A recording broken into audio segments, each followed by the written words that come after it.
ungrateful, selfish wretch. Resident Evil 8 is out, and I'll be honest, I have not played it or very many Resident Evil games, but one thing I've really been impressed by is the voice acting for Lady Dimitrescu. Hey guys, this is Jeff with Fluent American, and we're going to be using this game and specifically this character to analyze some things that you can do in your own American English speech. We're going to be focusing on 5 main areas with the game's dialogue, starting with this.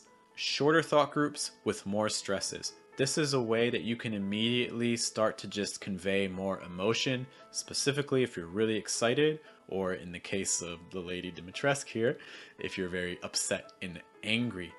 Listen to this part right here and just pay attention to all the words she's stressing. You ungrateful, selfish wretch. You ungrateful, selfish wretch. Especially that last part, ungrateful, selfish, wretch. Each one of those words has enough time to breathe.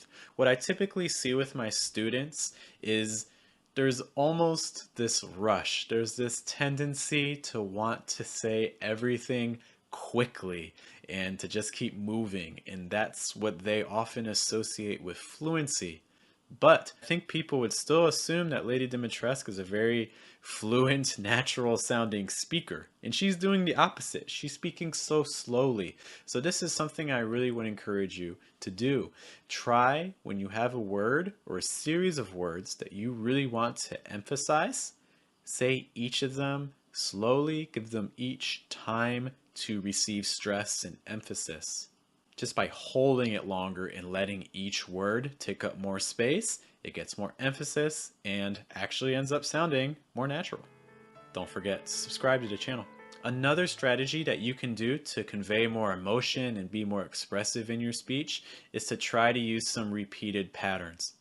Take a look at this example and try to identify which words are being stressed. You come into my house. You lay your filthy man-hands on my daughters, and now you even try to steal my property.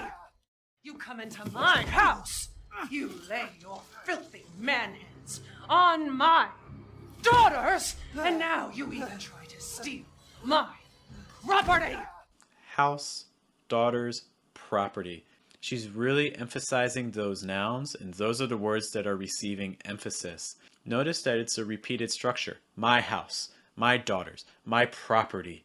So by repeating that my and a noun, my and a noun, my and a noun, by repeating it, it just makes it a more effective, rhetorical, spoken device that you can use in your own speech. If you notice you're talking and you want to make something sound just a little bit more dramatic, see if you can find any of those groups. If you want more information about this is a concept called parallel structure, which is especially common in writing and can help you sound more natural, but you can also use it in speaking to great effect. Another strategy that you can use to sound a little bit more evocative and expressive is to repeat intonation patterns. Listen to this and see how each word receives intonation. Is it falling or is it rising? How dare! How dare! So again, how dare you? You have a falling intonation, falling intonation, falling intonation. Very sharp for each of them. How dare you?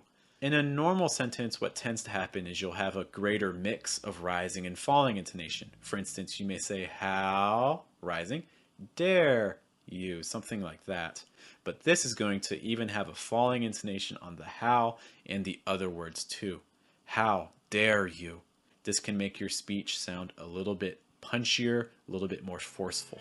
Hey guys, really quick, if you're finding this helpful and you want to get analysis of your own pronunciation and speaking, you should be in our Telegram group where every day we do exercises and you receive feedback on your speech.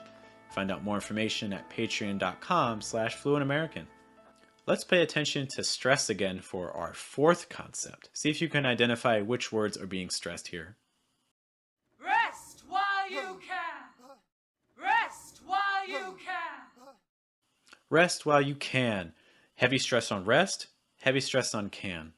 Can is pretty expected. Typically in English, you're going to find the stress on one of the last words of the sentence or the clause. These words, again, are typically called content words, like nouns, adjectives, verbs, things like that. If you're not sure what content words are, you can check out some of our other videos that discuss this. But something that's a little bit less common here is that stress on the first word, rest, rest. This is an imperative, this is a command, so by giving that even more emphasis, adding some stress there, it's a little bit unexpected, but also makes it sound even more forceful. Rest while you can. Speaking of words that are at the beginning and the end of a sentence, I want you to pay attention to the last word here. And I will break you! And I will break you! Notice how she says you. She holds it extra long. Again, typically when you're stressing words, you're holding the vowel longer and you're also raising the pitch slightly. But to make this sentence even a little bit stronger, she actually holds you even a little bit longer than the other words that are stressed.